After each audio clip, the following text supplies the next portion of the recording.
سلام تقدیم میکنم خدمت همه دوستا و عزیزا. خدا کنه جور صحتمند باشین. دوستای عزیز، امروز میخوایم که پاسخ بگویم به سوالای رقیبایی که خواستن ما رو تخریب بسازن. کنسرت سمنک که در 13 مارچ بود، در او کنسرت یک چند نفر رقیبا آمدن و ساوند سیستم خراب ساخته بودن. از او خاطر ما نمیتونستیم که صدای خود بشنویم. وقتی اگر ما صدای خودمان نشنویم چطور میتونیم که درست اجرا کنیم؟ خب به هر صورت ما میخوایم در مورد غزال جان بگویم. غزال جان عنایت یک هنرمند مشهور افغانستان است. همگی او را دوست داره، لایف خانی از او را همگی دیده و همگی او را به لتا منگشکر ایندیا برابر میکنه. ضرورت به گفتن من نیست، حقیقت همیشه حقیقت است. در مورد خود بگویم، من هنوز بسیار زیاد وقت دارم، من بسیار خرد هستم. من کوشش میکنم که موسیقی را درست یاد بگیرم. من استاد دارم، پیش از یاد میگیرم. بخیر شاید من 1-2 سال بعد یا یک سال بعد هر چقدر نظر به استعداد خودم، هر چقدر کوشش کردم من یاد میگیرم و من زحمت میکشم.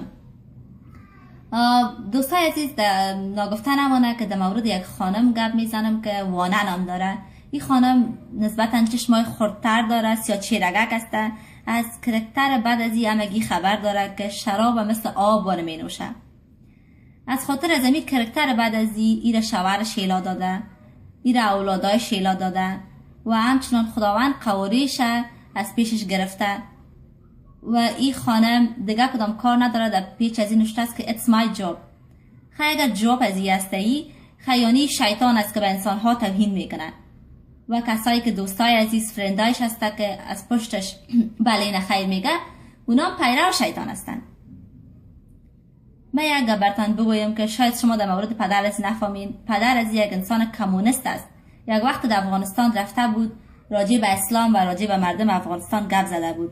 از او خاطر افغانیا اعصابش خراب شده بود، او را لط کرده بودن و بندی کرده بودن.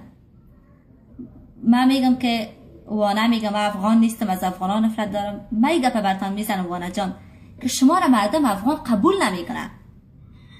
شما هیچ افغانیت ندارین. خدا شما را افغان نکنه. دخترای افغان همشون با غیرت با همت هستن. و شما و مردم افغان ضرورت نداره اصلا. شما همه حقیقتین که ما را پیش تاجیکا و پیش ایرانیا شرمنده ساختین. شما هنرمندای تاجیک از تاجیکستان از ایرانیا را خواسته و ازشون تقاضای بد کردین. وقتی به گپ شما نشد، شما گریه کردین، به اونا زنگ زدین. از همه کار شما مگی خبر داره؟ کوشش کنین خدا اصلاح بسازین. به هر صورت من میخوایم یک گپ دیگر یادآور شم که یک چند نفر از خویشای خانم آریانا سعید به من نوشته میکنه که خود جای خانم آریانا را گرفتن نمیتونی. من بیاز جای خانم آریانا را گرفتن نمیتونم. میگه بازیست مرا خنده میگیره. به این خاطر که من تفاوت سینی که ما و خال آریانا سعید داریم تا او وقت که من برسم، من شاید از اونا که بسیار پیش شوم. خانم آریانا سعید که یک خانم کلان است، من میتونم اونا را خاله خطاب کنم. خال آریانا سعید پروفشنالی خوانده. من روز ابتدایی کوشش میکنم که پروفشنالی بخوانم. به هر صورت من یک سوال از خاله آریانا سعید دارم. خاله جان، شما یک گپ باید جواب بدین امروز به همه مردم که شما با اسیب سعید چی ارتباط دارین؟ اگر منیجر شما از کدام ارتباط دیگه ندارین، خیلی چطور میتونین شبا روزا در دبی یک جای در یک اتاق باشین؟ اگر نکاح کردین کو که نکاح خط شما کجاست؟ عکس عروسی شما باید حتما شما به ما ایده ثبوت کنین. ما شنیدیم که اسیب سعید یک خانم داره و او خانمش ایلا کرده از خاطر پیسه شما برای ازنا پیسه میتین از او خاطر و او تفلکاش میگه که پدر و اسیب سعید روی خودت تر دو میته تیر میشه، نمیگه که من اولاد دارم. خانم نازنین خود ایلا کرده. شرم از برات اسیب سعید، بسیار شرم از بر شما. کوشش کنین که خود اصلاح بسازین و آریانا سعید بر شما هم شرم است. شما این کار باید نکنین در زندگی. خودت هم میگن اولادایت ایلا دادی، شوهرت ایلا دادی، شوهرت خبر به عرض داد. همین چطور دلت شده که من یک زن اولادایت ایلا بدی؟ ما یک زن هستم، من چطور نمیتونم؟ خجالت بکش، شرم از برتان.